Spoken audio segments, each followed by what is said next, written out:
Welcome to the Startup Grind.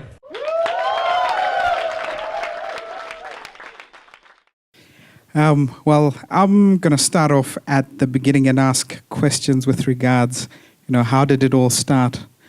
Did you have entrepreneurial parents? Did you always, think to yourself when you were at high school or university that you'd be running an IT startup? Surely not. I come from a little farming village in the middle of the Bernese canton called Zaukenried. Anyone in the room knows where Zaukenried is? Zaukenried International. There was actually plans in the 60s to build just next doors Switzerland's national airport. They were turned down. And the only fame that Zaukenried ever claimed thereafter was to be world champion in Hornussen, which is not a known sport, obviously, in a city like Zurich, but which we were particularly proud of. So I'm a little boy from a little farm town in the middle of Switzerland. No, an IT startup, and actually 3 in a row, surely was not given to me at birth. So what brought you to, first of all, we'll start off with your first startup, which is Local.ch. Obviously, you had gone to university, and I've seen you studied economics. You also have a doctorate in information systems. What made you think of Local.ch? Actually, it's not exactly my first startup. I would describe the first startup I was actively involved with is Namics, by now Switzerland's leading web agency. And Namics was founded out of the University of Gallen, where I had the luck to actually write a PhD in information systems. And back in the 90s, nobody can remember that anymore, those long days gone by. The University of St. Gallen was the largest customer of Lotus Notes in Europe. And they needed someone to support all those couple of thousand students with their issues around Lotus Notes. Lotus Notes, by the way, was a great product at the time. You know why? It was the only product I ever encountered that could seamlessly resynchronize a database when in the middle of the previous synchronization, the connection was dropped. If you drop a connection during a synchronization, that normally spells hell, because you have then different sets of data on both ends. And Lotus Notes was the only ever database I saw that could sort of reconnect to where it left, and that without great pain.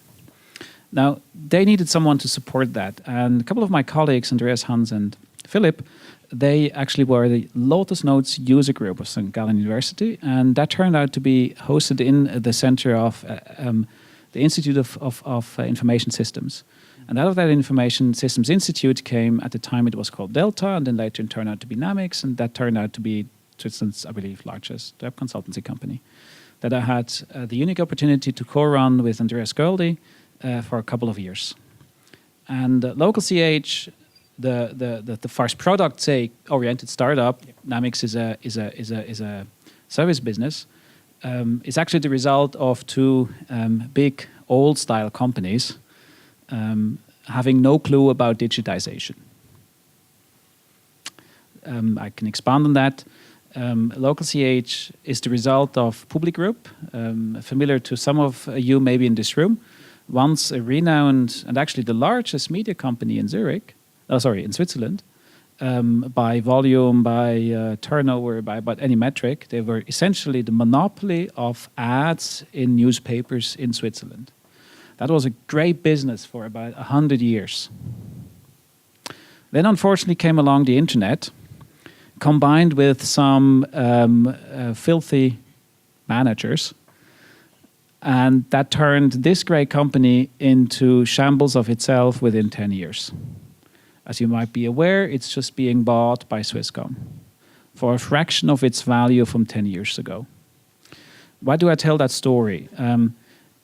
Back in 2004, and that's just 10 years ago, it's not that long, a little less gray hair than the time, you had in Switzerland Search.ch, a wonderful competitor of ours at the time, and still is. Well, they're now being merged into one company, as you're aware. And at the time, you had no iPhone. Remember those days when there was no iPhone? There were mobile phones from Nokia out of Finland. These are no longer. That's just 10 years. By the way, there was no Google Maps. I saw someone actually looking at the map outside this collab space and wondering where the location is of tonight. There was no Google Maps 10 years ago. Surely not on an iPhone, right? But it was visible what was to come. It was visible that the local advertisement space was about to undergo a profound change, driven by three factors. Factor number one, digitization, first and foremost. That is that on the digital space, you can do things that you cannot do in a print space. That essentially you cannot do in a telephone book. Number one. Number two, you had the mobile revolution that was about to come. I believe nobody at the time saw the revolution that the iPhone, and the iPhone is for me just a placeholder for smartphones, would have as an effect on our lives. Look at some of the people. If an alien from Mars would turn up on planet Earth today, they would probably think that the iPhone is an essential part of our body. I'm no kidding. Go to any school yard and watch the people, the kids there at the age of 12 in break time. They're glued to their iPhones and Samsungs and whatever. They're glued to that. So mobile, second thing. Third thing, it was visible at the time that with Google, you would have a worthy competitor coming into that local space in Switzerland. Because one thing is, the local advertisement space is highly profitable. I'm not telling here secrets. You can go and verify that in the publicized annual reports of Swisscom and also of Public Group. Yellow page business, a traditional yellow page business, has a return, has a net profit after tax of it if it's well run above 30%. We all can go here a couple of blocks further down the road and see about the only other business that has such high profit margins. It's called prostitution. Not making this up. So you had there the perfect storm, and you had on the other side with Swisscom and the Public Group, two companies that were co-running the yellow page business in Switzerland. Directories. Anyone still knows directories? The yellow pages. Everyone still remembers those sad old days with those sad stacks of unloved telephone books sent to you at home for no use else than put a computer screen on top. That's not long ago. So at the time, and that might sound fun, and it is fun to some extent, but it's also no fun. The people that were working there were about 1,000. 1,000 people were in that business at the time. And it was visible that if they would not change their ways drastically, that these jobs will be gone within no time because of those three factors I mentioned. And at the time, Public Group and Swisscom turned around to us, to Namics, and eventually that project landed on my desk to help them sketch a plan to take that business into the digital age. And that plan turned out to be local. Okay. And obviously you were the CEO of Local.ch and ran that. At what point did you decide that, okay, I'm going to make an exit and go into your next startup? That came about 2.5 years into the play. It took me another 2 years to go out of the play. Let me explain. When we had that plan, the plan was essentially simple. And in my view, still is simple, and to some extent, is this actually on camera? Yes, it is. I regret not running that business still, because I think they do a good job, but they leave a lot of money on the table. Let me explain. Where do you live, Tim? In Zug. Zug. Yeah. Where do you work most of your time? Zurich. Have you ever left the train or the bus or the car? I don't know how you commute, probably not by helicopter. Have you ever left that mode of transport in Talwil?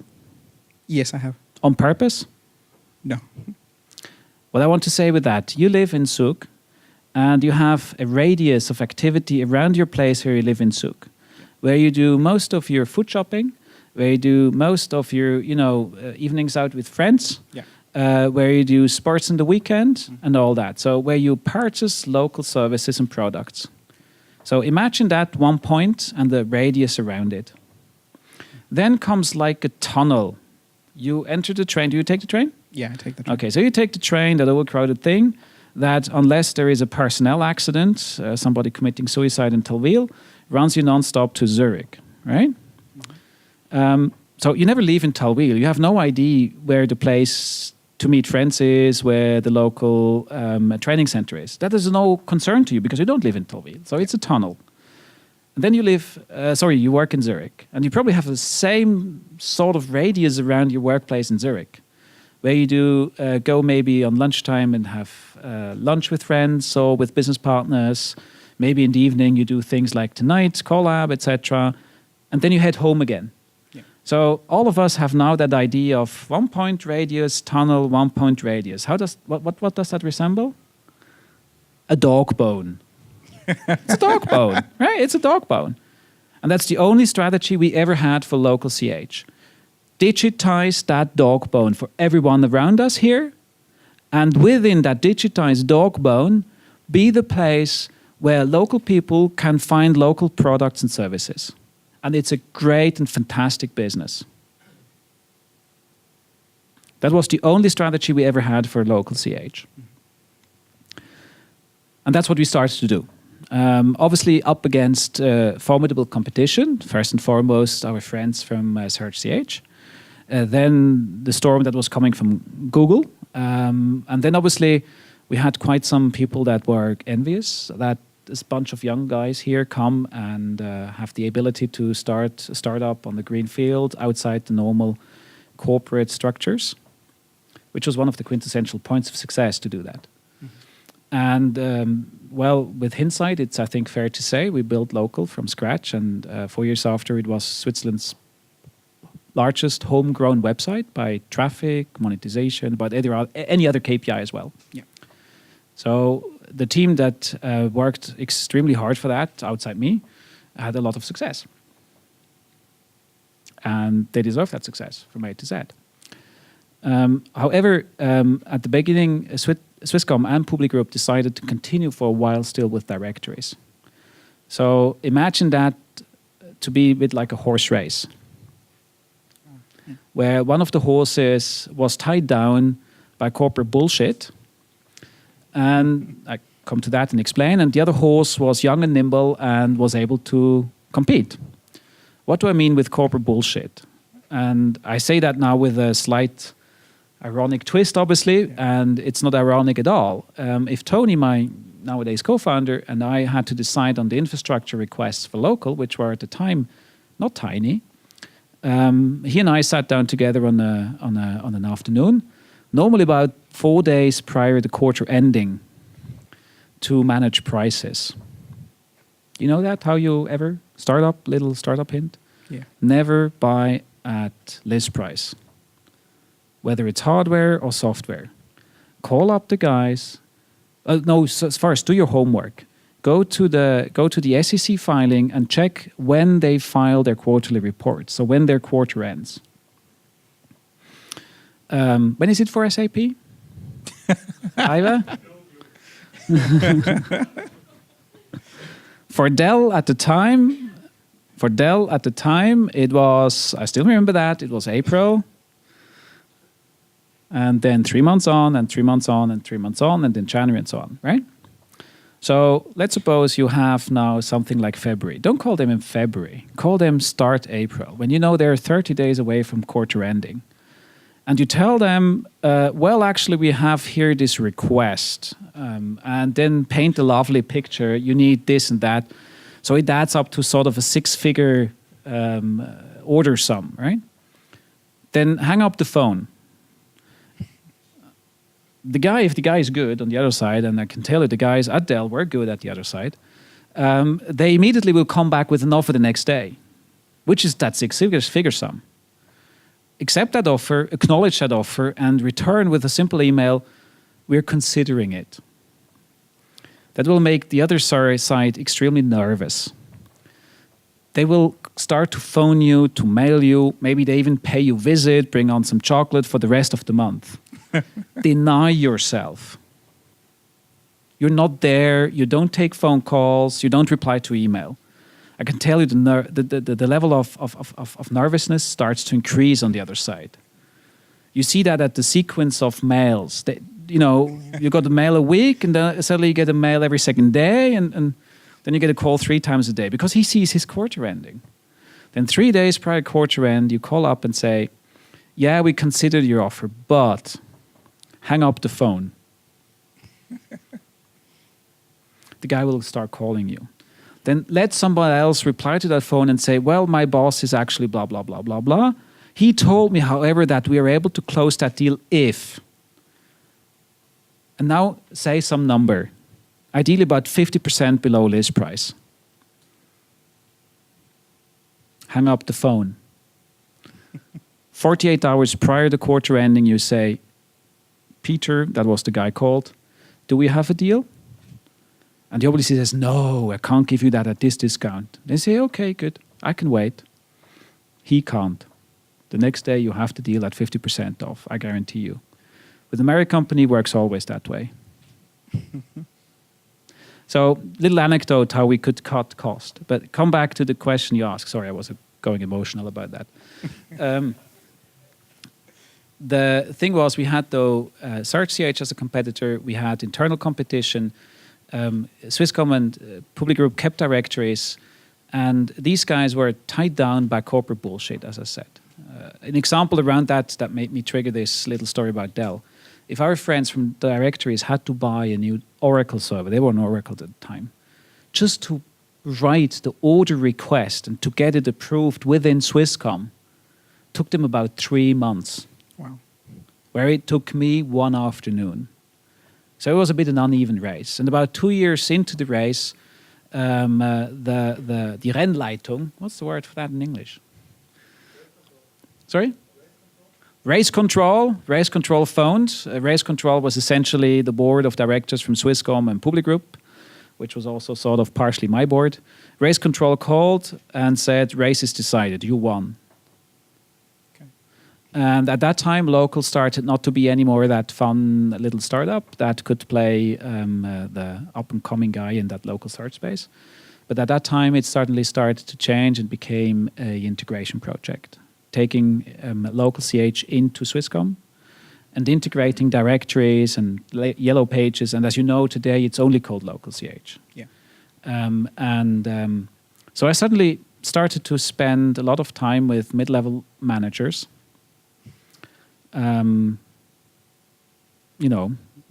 Social, not to get too emotional, that presented you slide decks of 100 pages, which after the 3rd page you understood these guys never saw a client from close, but by now wanted to have a say in your affairs. And this is simply not computing with me. I'm willing to listen, but I'm not willing to accept advice from some mid-level manager that never saw a client. Rather, I spent my time, like I did at the time, 2-3 days with the sales force of Local.ch, 400 people, whether it's storm, whether it's nice weather, whether it's hot, whether it's cold, whether it's St. Moritz, whether it's someplace in the south of Switzerland, or whether it's Geneva, talking to local restaurants, to local hairdressers, to local garages. These were our clients. With them I wanted to have a conversation, not with middle management. So in the moment my time started to shift around that, I said thanks, but no thanks. So it was a case of Local.ch becoming not a startup, but the corporate beast that you had beaten. Sure, it became a corporate beast, and for good reason, by the way, right? Mm-hmm. If you want to take up on a dominant marketplace like Google is in that space as well, you need some resources. So I understand that this was about to become a corporate play. Mm-hmm. Sure, no doubt. But at the same time, my colleagues and myself, we had a couple of other ideas, and we started to shape them and said, okay, good, now it's the time to hand off our baby to successors. And I think they did well. Local.ch was, as you all know, part of a takeover battle that valued $500 million, 400 million Swiss francs. And I'm pretty proud of our achievement to be at the start there when what happened afterwards today is valued about $500 million. Not many Swiss digital businesses ever have been built to that size. That's true. But I think at that point, wasn't it quite painful to see something you've grown from zero to, I think when you left, it was circa 50 million in terms of revenue. Correct. To leave that to go into the great unknown? Sure, it was emotionally. I was my family next to my wife, and didn't have a daughter at the time, but that was my family at the time. And to leave that behind you is always a hurtful exercise. On the other side, we had this other idea, and what I think you need to do in the moment, like I did, or had the chance, I must say, it's not on purpose I did that, it happenstance and luck. Like I had the chance to start a couple of things in those last 15 years. I think you need to make a clear cut. You cannot be twice pregnant. At least, if asked a few women in this room, is that possible? It is not. So you need to have a sharp cut, and what you've done is what you've done, and now you give it into other hands. And they're able hands, they're capable hands, and they build out of that business a sizable business. So absolutely great job. Okay. So what was the thought process behind picking, as you're saying you had a couple of ideas that you're playing around with, what was the thought process behind selecting Mnemonic as the next thing that you'd put your efforts into? And give us a little insight into what you did there. About 2 years into 2.5 years or so into doing Local.ch, my wife and myself went to Australia for 4 weeks over the Christmas period, a bit a longer vacation, and those were the days where there was still no iPhone. So we talk now 2006. Yeah. And I think all of us faced that hurdle or that challenge. You go to a place and you want to keep in your pocket, where is my iPhone? Somewhere here. You want to keep, as an example, the hotel reservation. Or you want to have a note about great places to visit in, say, Melbourne. What did you do at the time? Obviously, I went to the local yellow pages, called in Australia Census, and, kind of earmarked a few things that we wanted to do. Restaurants to visit, museums to visit, places to go, and all that. Now, we also knew that we would travel, as an example, from Melbourne to Adelaide. I don't know if you ever did that. It's the Great Ocean Road in the south of Australia. Wonderful, wonderful. But this is about 2,000 kilometers, and a good chunk of that is without any network coverage. So I had 3 options, right? If I wanted to take these pieces of information with me, either I printed them all out and took a big binder with me. I don't fancy holidays with big binders in my luggage, right? That looks like taxes. That option number 1. Option number 2, I printed still everything out, but then did little collage, so cutting everything out and, gluing it on paper and taking that along. I was simply missing the time for that. And the third option is to put everything into a Word document, copy paste it out of a website, and take a notebook along. But a notebook on a dusty outback road isn't a bad combination. The notebook will not last that outback road for long. So, what was I left to do? I couldn't really take that digital information with me. And at the time, there was, by the way, no Evernote at the time. There was just Delicious. And some of you remember Delicious? Great service. It allowed you to bookmark a URL. But the URL is about as valid as knowing tonight Collab is the location of this event. The wonderful thing about tonight is to have this group here and probably open at one stage the floor to questions and all that. So it's the interaction that counts. It's not the URL. It's not the address that counts. It's the content that counts. So to take that content along was simply impossible for me because the URL alone is not enough. So we said, hey, this is something that is missing in the web. Let's build this. Today we have a few flavors of that. Evernote, obviously, big time, made it big in the US. You have Pinterest, as an example, a few other ones. And you have Mnemonic, a couple of 100,000 users, but not sufficient to actually grow a sizable business out of that. So with Mnemonic, frankly speaking, we had a setback. The idea, I think, is great, but in commercial terms, it's a setback. Okay. And we were discussing about startups before we got on. What would you say are the biggest setbacks to, obviously that's very much a consumer app in terms of getting a Swiss startup such as Mnemonic on the global stage and getting the sort of numbers that Evernote has? I'll ask you a rhetorical question. Where would, on planet Earth, you build a mechanical watchmaking factory? I don't wear a watch, but who of you wear a watch? No. Some of you? I don't know, Rolexes or so? We're startuppers, we cannot afford that. What are you working in? Anyway, joke aside. So where on earth would you build a watchmaking factory? I guess. Guesses? Switzerland. Why? Switzerland, in watchmaking, has a natural cluster, right? The natural cluster consists of IDs, you know, a complexion, how to build a complexion in one of those Rolex or Piaget watches. You need some grips to do that. Then you need to build it. I have not heard of mechanical watchmaking engineers in the Silicon Valley. They do all other things, but not mechanical watches. But you have loads of them between Geneva and Schaffhausen. And the third thing is access to distribution. So sell those watches. And if you look at the global watch space, especially in the high-end places, so you know watches that cost more than a simple swatch, it's kind of dominated by Swiss companies. First and foremost, Swatch, obviously, and Rolex and the likes.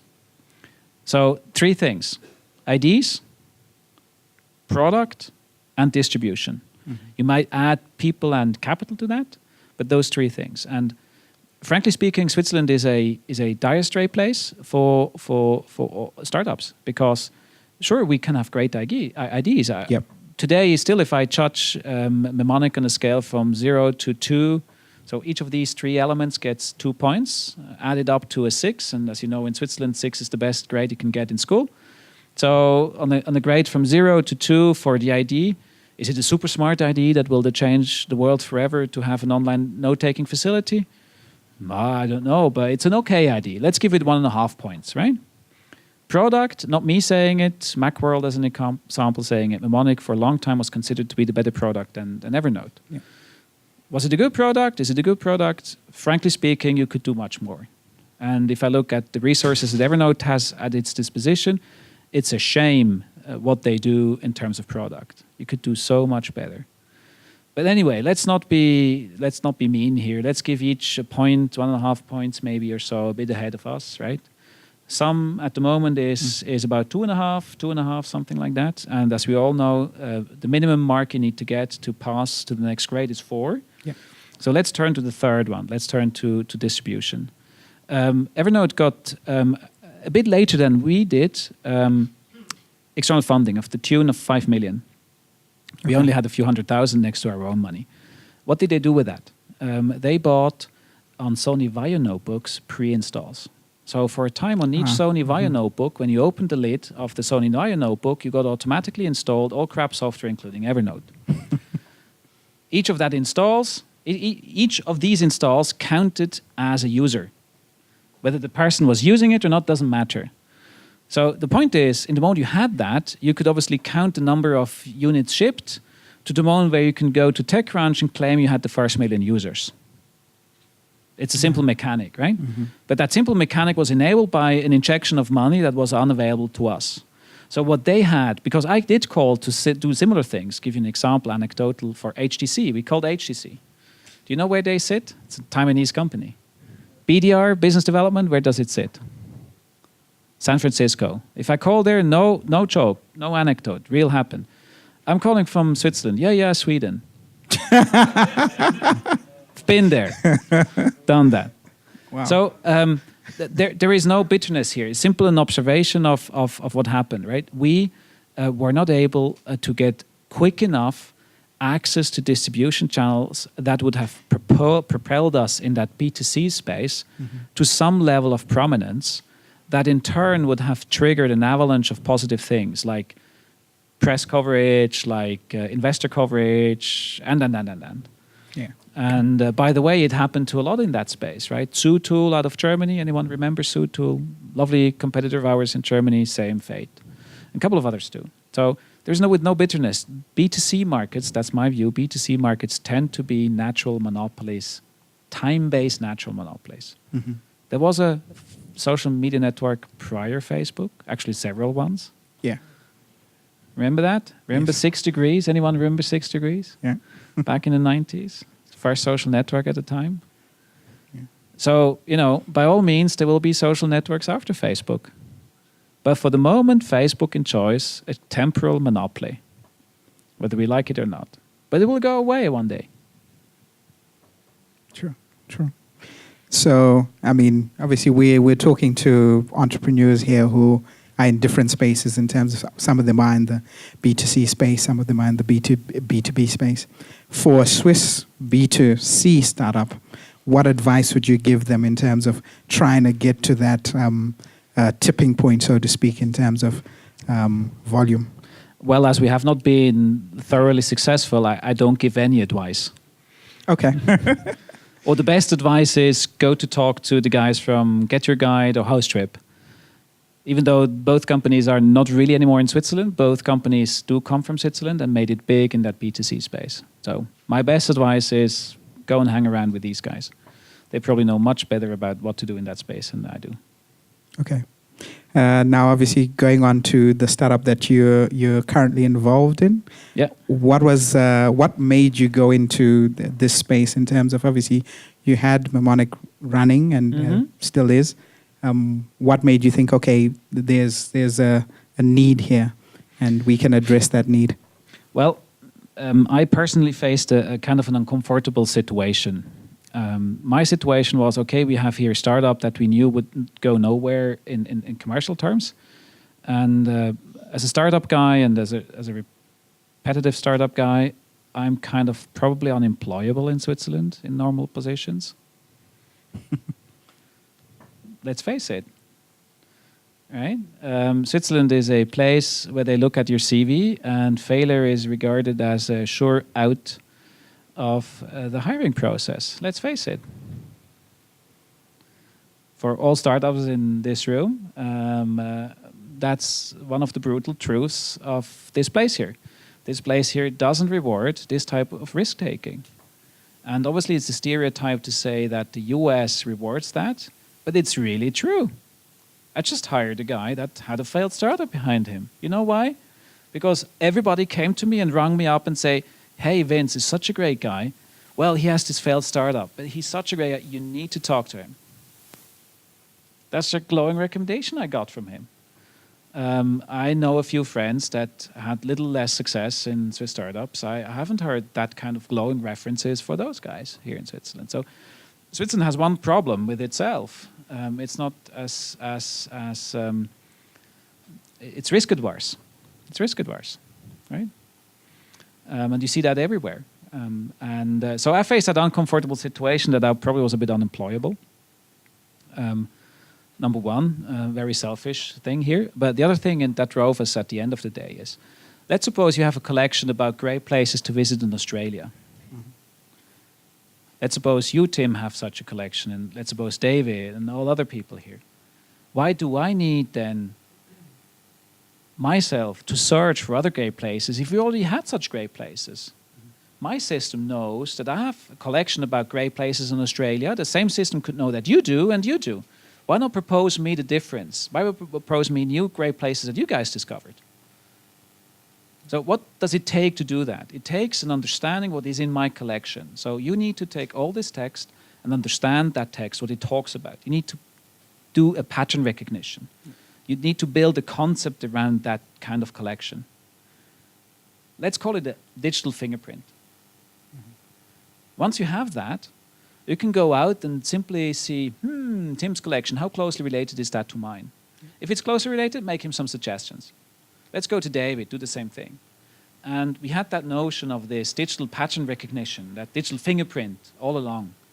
And when we were faced with the question, what do we do next? We had a couple of smaller customers out of the business space that used our product that were extremely receptive to this idea. Why? Let me explain with our current Lighthouse customer that we are publicly allowed to talk about, ABB, Asea Brown Boveri, Lighthouse account in Switzerland, right? One of the largest companies in Switzerland, Swedish-Swiss industrial giant, 150,000 people around the globe. You can do the test right now. A lot of people here are online. Go on Twitter and search for ABB. Do you know what you find? Downtown Abbey. Abbey, ABB. Up Tak, ABB Tak is a Pakistani newspaper. No joke, some jihadist rebels with some other acronyms translating to ABB. You find abbreviation. You find some Abbey in the US talking about abdominal gymnastics. I don't make this up. Go on Twitter and check. So as an example, these guys turned to us and said, we have the following problem. We, corporate communications, if we do media monitoring, be it social media monitoring, be it media monitoring like in newspapers, we get 95% shit. Downtown Abbey type stuff. ABBA type stuff. ABB, right? ABBA. Could you help us with your technology to actually split the wheat from the chaff? And that's what digital pattern recognition is all about. So the technology we developed in the last 2 years is able to distinguish ABB from ABB. Okay. So we were able to provide them with a Twitter feed cleansed of all the shit. Why is that valuable to them? Why do they pay money for that? A corporate communications department like ABB is responsible for monitoring what's happening around the globe for 2 reasons. Number one, give you a specific example that turned them to us.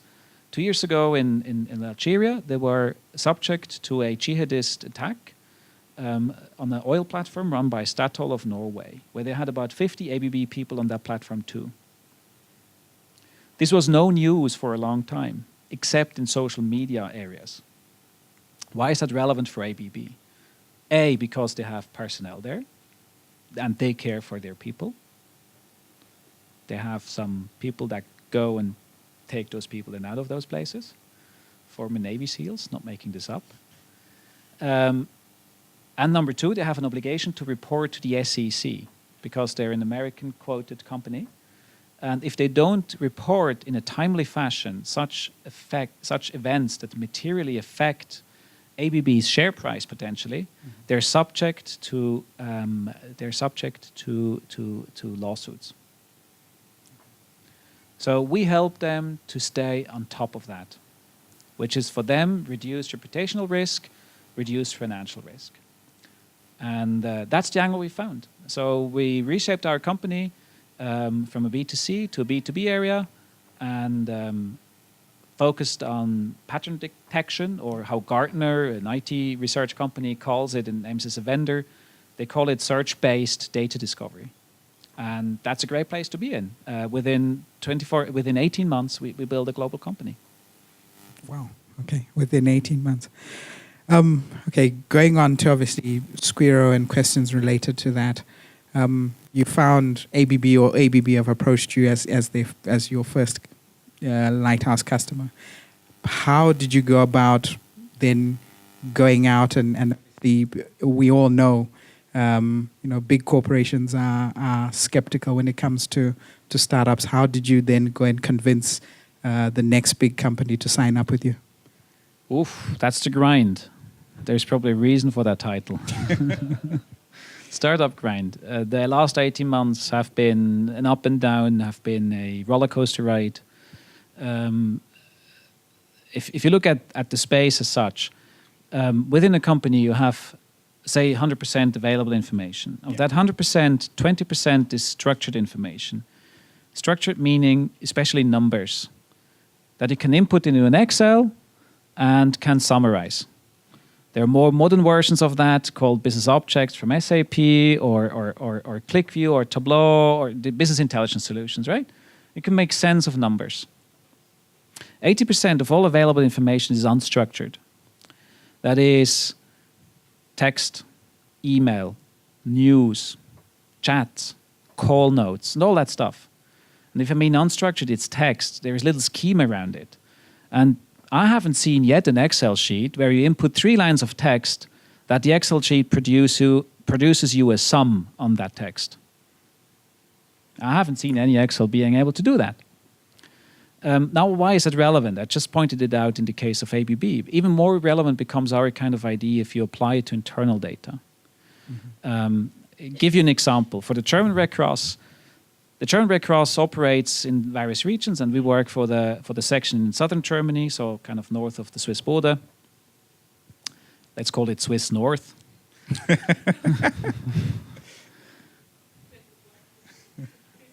They like to be Swiss North sometimes, yeah, like absolutely.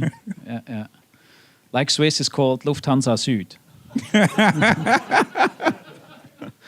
Right? So, okay, come back to the Red Cross. So the Red Cross operates this fleet of emergency services in the area between Stuttgart and the border. And for each emergency exit, they need, the people in that emergency vehicle need to report obviously what they did. So they collected, hopefully not happening to anyone here tonight. They collect you at point E, brought you to point B normally being a hospital and all that, right? Yeah. So you have a timestamp. I left the base station, I picked up someone, I left someone, right? Those are things that are schema data. So these you can obviously use in a Excel or in a what they did, what they do, click view fashion. So they can analyze frequencies and all that. Now, the big thing is, each of these sorties also comes with a report about what actually the patient's condition were. Yeah. Now, why is that relevant?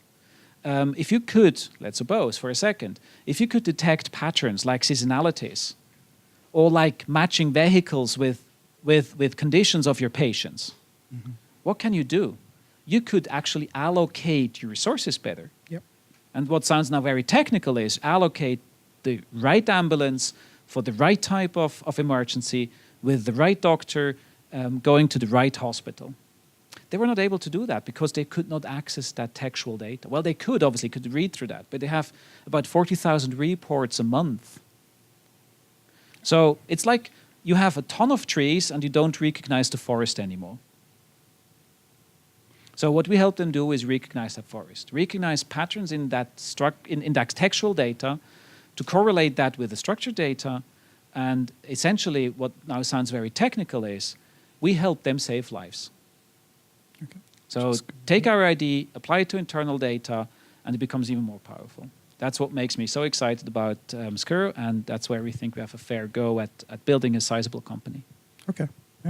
We're running out of time, so I'm going to open up questions to the audience. If you have any questions, please raise your hand.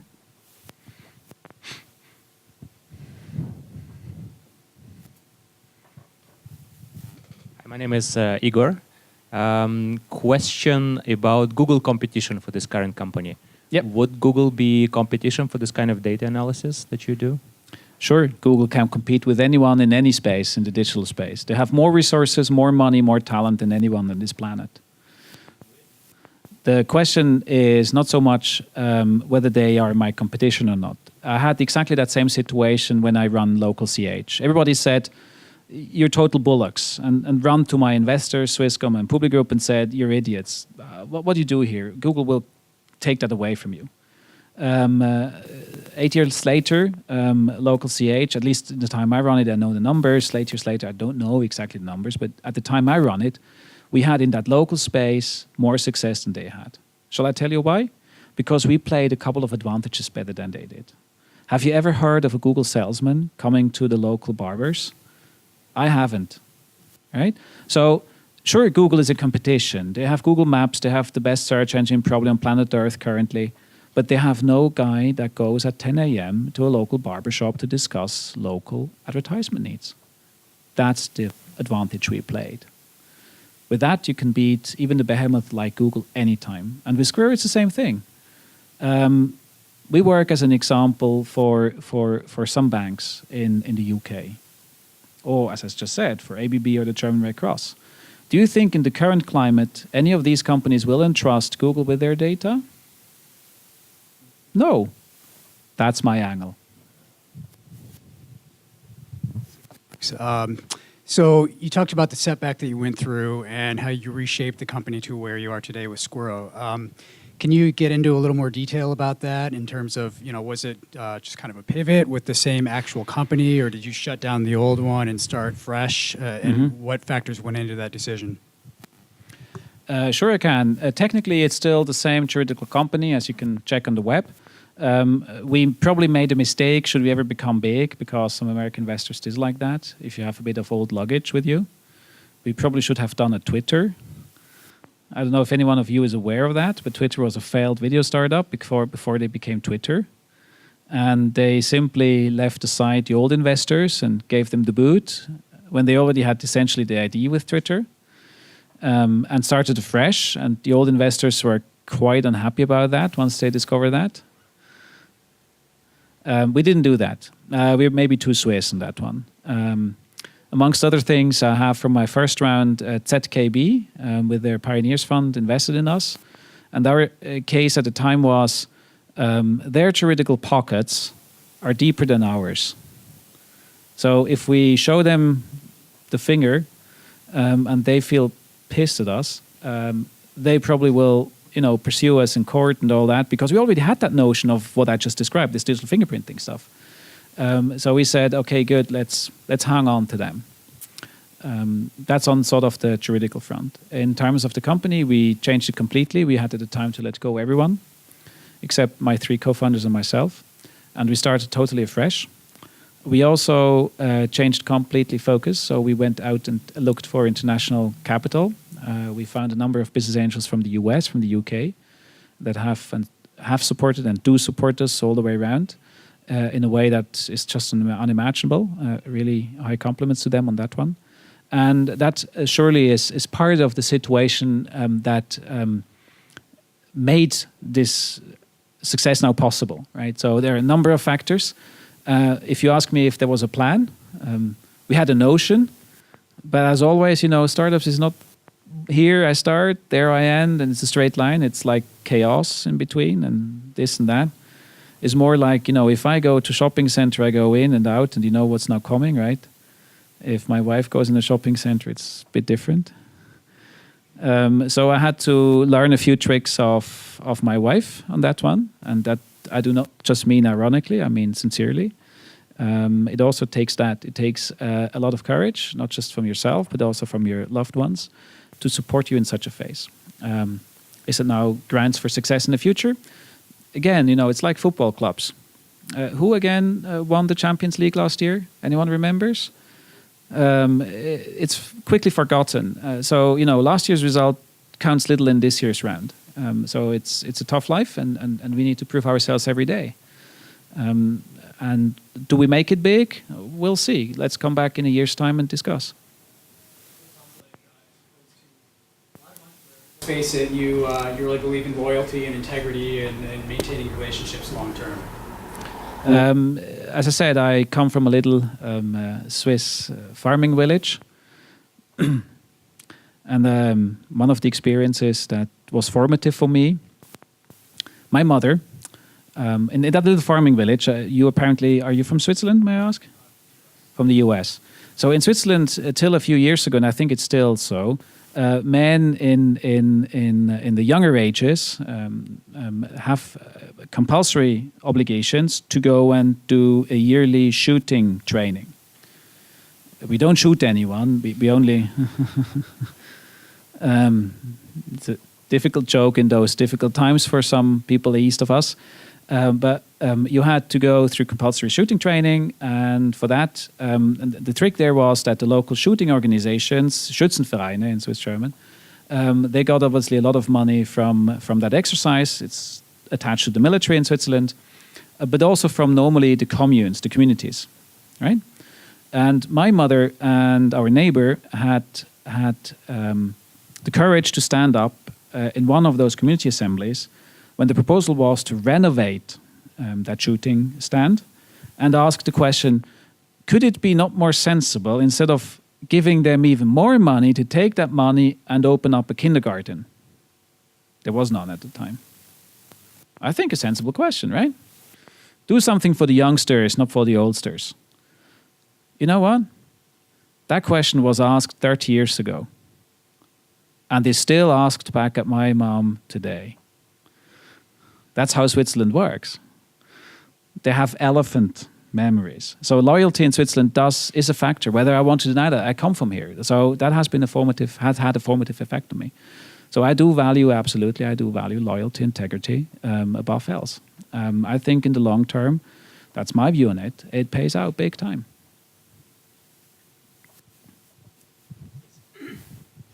It was mentioned at the beginning of the evening that you have an economics background. And I was just wondering, I mean, all your startups were obviously very technical. So how difficult was it for you to find the right partners with the right technical skills? You want to know something? I even coded Lotus Notes. I coded web pages when knowing HTML equated to a guaranteed income. That was in the mid-90s the case. So my case is typical or not, I cannot say. As I said, I had the unique opportunity to go, and I think Switzerland is a great place for that. If you come from a little German-speaking farming village, you can go to Geneva and study in French, which I did. And I had that unique opportunity to then join the Institute of Information Systems in St. Gallen, doing a PhD in information systems. And by happenstance, that was the institute. I had no notion of that, no big grand plan. Except I knew I didn't want to end up at the Banque Nationale doing boring economic studies that anyway turned out to be wrong. All right? So I ended up there, and by happenstance, that was the place where Namics grew. And not only Namics, but at the time we did a lot of, back in the 90s, 94, 95, 96, we wired the first web service in Switzerland. So you had to get your hands dirty. That gave me a sort of sound understanding of the technology at hand. And then the rest is luck and hard work. I had the chance to meet some incredible guys and gals around with whom I could build those companies, who accepted me, and I had the privilege to work with them. And yeah, that's it. So try hard work, bit of luck. That's the kind of combination.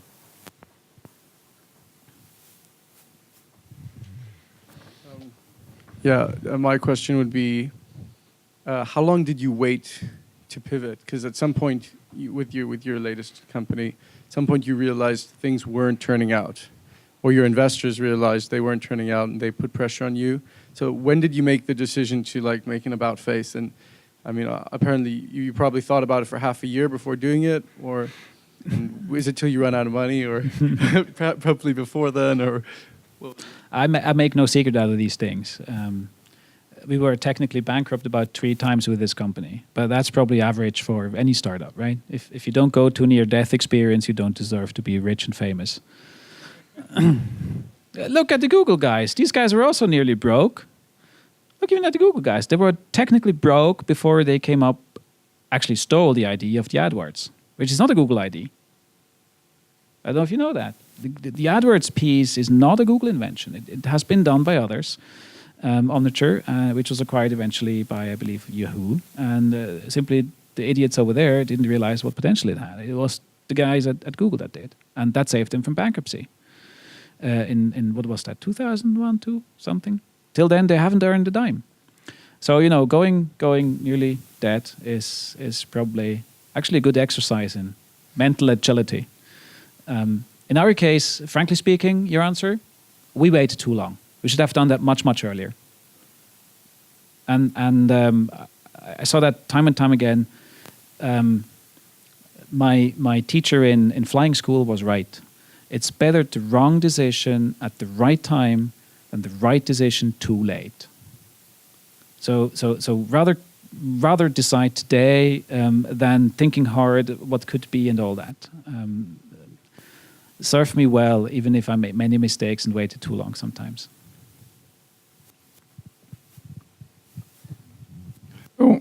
My name is Dariusz. Hello? Could you tell us something about getting and convincing the first customer for Squirro? Getting and convincing the first customer for Squirro. Personal network. You know, if you have little credibility, especially in Switzerland where they don't trust startups per se, you have to bring in other things, your personal credibility. So frankly speaking, we simply traversed a number of personal networks to get us appointments, dates, so to say, because at this early stage, it's really a bit of a maintain game. They might have a problem, might have none. You might have a solution, might not. You don't have a fixed product, you have an ID. So it's like both sides need to trust each other to some extent. The corporate guy trusting you with giving you some money in return for solving some problem, big or small. You trusting the corporate guy that he sticks around for a while and keeps paying your bills also down the line. So if you want to turn that equation in your favor, I think personal networks, personal connections help much. Because don't forget, right, to quote Nassim Taleb on his, you know the guy Nassim Taleb? It's the guy with the black swans, right? There are three types of risk takers. There are the risk takers that take a lot of risk and all others profit. These are the saints. There are the risk takers that take a lot of risk and eventually profit. These are the entrepreneurs. And they're the guys that take no risk and eventually still profit. These are called managers. But to exactly that guy you speak, I need to convince him to take a risk, which is totally normally opposite of what we do. So to overcome that hurdle, you need to put something into the equation. And as I said before, that's probably personal relations and trust. Thanks. How do you select your founders? Maybe for the first business, was it by coincidence? Was it by process? Was it by luck? Was it by luck? Patrice, one of my co-founders, probably one of the most brilliant engineers. At least he read, you know, these three books called Algorithms from I believe Guth is the guy called, the God in Algorithms. He was bored after the first one. I never made it past the first chapter. He happened to be a apprentice at the time at Namics and has been with me professionally ever since. I know him about twice as long as my wife. Yeah. Number one. Tony, my current CTO, he called me up one day, but I say he did not call me. He called actually Marcel, Csaba, Albertin at Namics and said, I heard of your new project. And he was at the time with Optree, a company in Basel that since has been acquired by OpenText, a Canadian company. And he was looking for a new challenge, and he became my right-hand man at Local. And Felix is a guy that we went out at Local.ch and looked for someone. I mean, we had to do a search, right? But we had no clue about search. So we went to about the only place in Zurich that had some clue about search. It's called Eurosearch. And Felix was the guy that was appointed as a consultant to our project, and consultant turned employee, employee turned co-founder. You know, time and natural selection and that kind of stuff. Do I like him? Does he like me? Do we want to hang around together day and night? So no plan. I think that's the fair answer. Happenstance. Hi, my name is Chris. Hello, Chris. Going back to Local, what chances do you give the joint venture of Search and Local? You're from Local? No. No. Look, as I said, it's my previous company, and you will not hear any bad word obviously about my previous company. I'm fucking damn proud of with my founding team build someone that matters in the lives of about 80% of all Swiss people. Will that joint venture now be a success or not? I think it will critically depend on whether both new parents, right, Swisscom and Tamedia, understand the lesson of what we did at the time. Let me explain. For Swisscom, it was totally new to create an entity outside its current corporate structure, to give them all their freedom they wanted, all outside corporate bullshit rules, and let them go. Since we left, they have taken that back closer to Swisscom. So there is some doubt whether Swisscom really understood the value of that situation. Because frankly speaking, have you ever heard of a similar successful venture since from Swisscom? I haven't. Now, I don't want to say we're the great guys and it's only possible with us. Don't get me wrong on that one. The point I want to make is that situation that we could do it outside the corporate structures, but still go and pick the resources of the corporate structure. That was the quintessential reason for success. I didn't have to build a sales force of 400 people in all of Switzerland. I simply went to the existing Yellow Pages sales force and presented them the better product. No need to say to a salesman what he sells if he can make double the commission on that product instead of that product. That's a very trivial thing for a good sales guy, right? So the combination of startup ideas and resources of a big company made this a success. Now, my quintessential point, if anyone from Tamedia or Swisscom ever listens to this speech here, is, for God's sake, whoever is going to run that joint venture, give them the breathing space of at least similar magnitude and multiply the resources they put at our disposition and let them run. Then they have a fair chance to beat the real competition in the room. And the real competition in the room is all American companies that want a slice of this highly lucrative local business market. Will they get that? Future will tell. You want to hear my bets on it? The odds are unfortunately stacked against this being done. Why? Comes back to that management thing. How is a manager compensated? I don't know if you bore you guys, but give you an example. Back in 2006, we had one of these ideas, and you touched the wrong thing. That's why I get emotional. David, we need 5 more minutes. Back in 2006, I went out 3 times a week at least with my sales force. That's where the business is driven from. It's still true today. 2-3 days a week I spent with our customers. We were sitting in the Santa Lucia, a little place up in Oerlikon. Every one of you knows the Santa Lucia, wonderful Italian place, right? And I don't remember what it was. It was a Monday or Tuesday. Lunchtime. These guys bought advertisement from us. That's why we ate there. We always went for lunch at guys that paid us, essentially, right? Yeah, well, they bought the advertisement. It's my customer. That he paid me. He's my hero, right? That guy over there, Andrea, he was called, the gérant, the owner of the restaurant. So Andrea comes, and I, after the lunch, because my sales guys always went there for lunch, and the restaurant was half empty on that day. So I casually asked Andrea, "Well, Andrea, your restaurant isn't really full today. What's on?" Open-ended question. And then Andrea starts to rant. Well, it's Monday. I don't remember if it was Monday or Tuesday. It's Monday, and always on Mondays people don't have money. They spend all in the weekend, and it's bad for my business. And then I say, well, could it be that maybe our ads don't work? Oh, he went on for another 5 minutes. I spare you that one.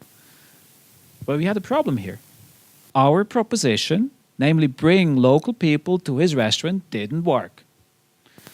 So I said to my sales guys, okay, guys, I think we have an issue here. We might lose Andrea if we continue with that. What could we do? Frankly, I had no idea. What Andrea had was a bottle of grappa. So he came with the grappa and filled us all the glasses of grappa, and we had a few grappas and all that, and asked, what could we do? And you know what came out in that one lunchtime? A sketch of the following. That was 2006. No iPhone, no Groupon, no Dine Deal, no nothing. How cool would it be if Andrea, who at the time already started to go to an electronic reservation system, if he sees that at 11 o'clock he has a too low level of reservations for his lunch table service, could issue in a vicinity of, say, a kilometer, coupons that would allow the person coming and redeeming that coupon for, 20% off the daily dish, or a free drink, or a free coffee. I don't know if that napkin still exists someplace, because we had it all on a napkin. You know what happened? 3 things. Andrea wanted to buy that product on the spot. He signed the napkin. I'm not making this up. He signed the napkin. Why? The business rationale was perfect. A restaurant, anyone of here operating a restaurant? I might do a slight injustice. They tend to disagree with it, but after a few grappas, they normally agree. A restaurant is a good concept multiplied with high occupancy. Right? For a restaurant to turn a profit, you need a relatively high occupancy to pay for the floor, to pay for the salaries, to pay for the food stuff and all that. How can I get a high occupancy? By having a good concept. Go and see the better runs restaurants in Zurich. It's all the same. Not the same restaurants, but the same trick behind. So Andrea understood that he had here a means to immediately influence his occupancy rate on the low days. At what cost? At a cost that was not fixed, but variable in function of his success of getting that occupancy high. He signed. Why did my sales guy sign? Because Andrea signed. One of the guys literally stood up and said, I go and sell that product now, okay, Dorian? And I said, hold on. I signed. Why did I sign? I signed because, frankly speaking, this dog bone I was referring to is a great place to do business, but only for as long as you have some additional advantage. We spoke about Google. And one of the additional advantages that was presented here outright was I became a part of the value chain of that restaurant. I no longer was simply that annoying ad on that front page of Local.ch. I was something sensible to you, 20% off the daily dish. Something that you value as well. I signed immediately. Is it a product existing today? Not really. Well, Groupon did it later on. Dime deal. We all know what success they did. Why did it not happen with Local.ch? We went back with that idea. To whom? To those managers I spoke about. Now, let's for a second imagine in our heads a profit and loss statement of a company like Local.ch. You have lots of income from all those boring ads. You have little cost because we run it on a cheap site. Equates to lots of profit, right? What Andrea also told us is in the moment you start with that new ad campaign, I'm going to cancel your existing fixed income ad that he bought on a 3-year contract. What does that do to my profit and loss statement? It's about as bad like a Russian tank division drives right through. It erases the profit instantaneously. What does it give you in return? A brighter future and bigger profits at the end of the tunnel. So I was faced with a kind of uncomfortable situation that I had here, a situation where I had to cannibalize myself. Instead of someone else, what happened today, and not just in Switzerland, go and check out all the other Yellow Page businesses, where Groupon and the likes cannibalized big time the Yellow Page business, right? But I was in favor of cannibalizing myself. Now, how does a manager react to that same question? If you know one more thing, that his end of year bonus is attached to that profit margin that we just described. The idea was outright rejected. Sad thing. Sad, sad thing. This, to your question about how to beat Google, this would have been the absolute Google killer in Switzerland. If you would have done, not this idea, but what comes after that. With that, you own that local advertisement space. So to your question, yes, also a story of lost opportunities. Let's hope that the people who are in charge today make it better. I wish them all the luck, sincerely.